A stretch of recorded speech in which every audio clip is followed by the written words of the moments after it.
Okay, so we're getting set up here, and I wanted to just do a quick review here of some of the settings here I've got on this. If you'll notice, remember we were talking about the buttstock, and you'll notice that this blank is a little off-centered relative to this blank. And to do that, that 2.5 inches on this blank here is, I wanted to just emphasize how important that is. So we got to be able to touch wood here, and we do. And if you look over here, it's very difficult to tell, but it's just barely, I'm not going to get below here, so it's, maybe 20 thousandths, 30 thousandths of an inch clearance. Now because this spot right here is not that critical with regards to measurements, you're safe even if you came down on that just a little bit. We also need to make sure we have wood for the toe. So if we come down and touch here, then we should have clearance over here, and we do. And so as you ride up, you're just making sure you've got wood to cut. And I've got this about 65 thousandths over to match the diameter of my stylus. I've got it about 65 thousandths over diameter and about 65 thousandths high. So those are just some measurements. And again, this was just, I just wanted to emphasize how critical it was at 2.5 inches when you start making your template stock. That 2.5 inches is size size matters here. So that 2.5 inches is very important to make sure that you've got wood to cut out. So that, and I can't get down low enough to see that because it's below the mark here. But that's maybe 30 thousandths, 20 thousandths, 25 thousandths is very near. But as long as it's not touching, you're good to go because you'll be cutting out wood. And even if you did, those are spots that aren't critical with regards to your measurements. The main measurements, of course, is you want to keep the design that you made on your toe in terms of the degrees to fit in your shoulder. This part of the stock is not that critical, and so that'll all be fine right there. And now from here, what we'll do is we'll go ahead and mark out the diameter or the outer edges here of the blank relative to the template, and we'll cut the excess away. All right, so now the other thing I wanted to point out before I go ahead and mark out my measurements is when you're setting this, because it's off at an angle, it's going to be difficult to get this to stay in place. So what I do is I put some blocks underneath here. So I put some blocks underneath here to let this toe rest, and if you needed to, you could have used some shims to get the spot so that when this is lifted up at the right angle, you got it's touching, the cutter's touching, but it's not touching on the template stock. And that's just a tip to get this to stay in place while I tighten in over here on my front holder, tighten this in, and that way I'm able to press down, because while you're tightening this, sometimes this will move around on you and you can lose your spot. So that's just a tip in what I've been successful in doing. Because of this being at a slight angle, I need to hold it in place, and you're trying to tighten and get this to hold in place at the same time is pretty difficult. So you might find that pretty helpful.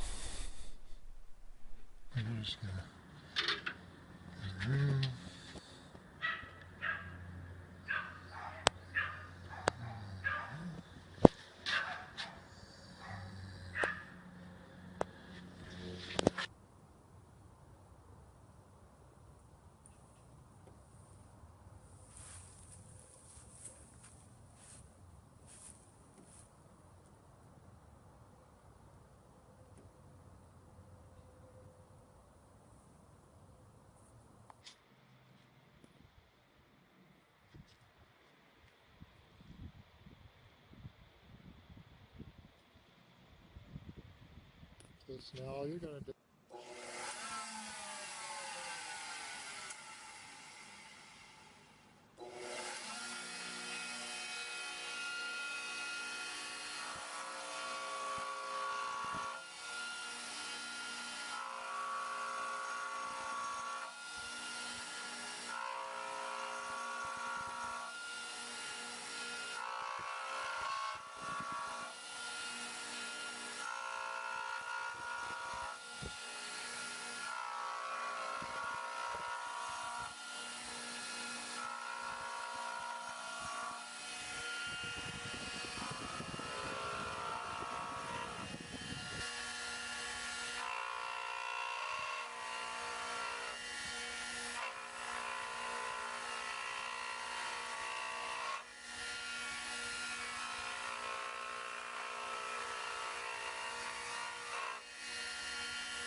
Following here, you may have to move a little bit.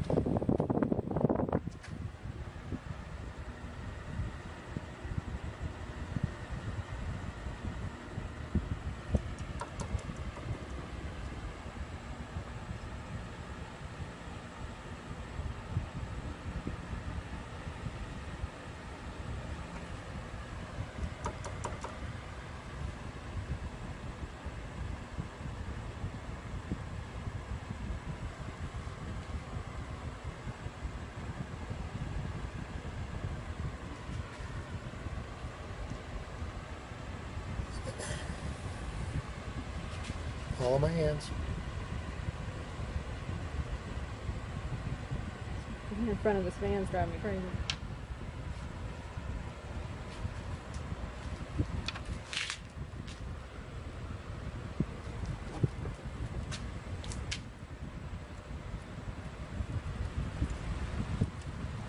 Step back.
All right, so here we go. We're all finished up here.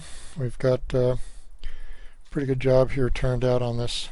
There's a couple of things I just want some tips here. First of all, you'll notice on these corners, I don't like coming all the way to the edges. I think I talked about this earlier. These corners can chip pretty easy when you're hitting it with the cutters. So I always like to just come to the edge. And besides that, I made the margins actually higher. So in reality, even though it doesn't look like I've come all the way, when I sand this down, the idea then is that these edges are going to be nice and square in these edges, because I made these, remember I made this actually taller than it actually was. So even though I didn't come to the edge, when I sand it away, it'll end up making a nice 90 degree there. Couple of spots here, for example, you can't really see it too well. See these spots right here? This is what I was talking about earlier. When you're cutting into them, sometimes the grain will be exposed.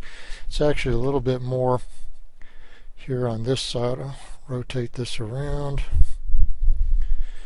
You'll notice right here you have the grain, the way it separates there. That is no big deal. Actually, these are opportunities for embellishing the wood. For this particular piece, I may just go ahead and use epoxy, and I'll use a black dye in the epoxy, and that'll make that black. You could use any dye. You could use a brown dye. You could use any dye that you want. Some people actually use, I've seen turquoise on furniture, for example. Although this piece of wood, I don't know that turquoise would look right, but on mesquite, say for example, anytime you have these cracks, it's a great opportunity to take advantage of those cracks and use those as beauty marks, if you will, in the wood. So those are great. What we don't want is, you do not want any cracks up and around the inletting area, up around the receiver. The way this turned out, again, just repeating about the grain of the wood, notice that the grain of the wood is coming down through the grip and actually curves down. This is the actual, this is the way the wood wants to be, and I kept it the same. I didn't want to change the way the grain was, and so this turned out very, very nice. On the inletting, can't really see a whole lot in here, but this will actually end up, I use the cutters about 15 thousandths over. It should be a little tight, and then I'll come back in and I'll sand those in. So all these margins turned out, all in all, turns out to be a good cut. You might be wondering here on this edge why I left this. Well, when I was cutting it, coming up on the edges here, again, this is an area that I didn't want to chip. These are not so easy to fix in areas like this if this were to chip, and so I decided to just leave it as it is, and I'll sand it in by hand to get that fit. Looks a little rough. Also here, I could have come in with a cutter and cut that out, but I decided not to. Again, I'll do this by hand to get the shape and the fit that I want there. That'll go very, very quickly on this piece of wood. So this is it for cutting it out. Stay tuned for the next video, and on the next one I guess we'll see where we go, but I need to make a trigger guard using some sand casting, and then of course we need to sand this, get it ready to finish, and then do the checkering is what's coming up. And we'll also need to do some glass bedding up in here as well to get the final fit to the receiver. So that's what's coming up. Thanks.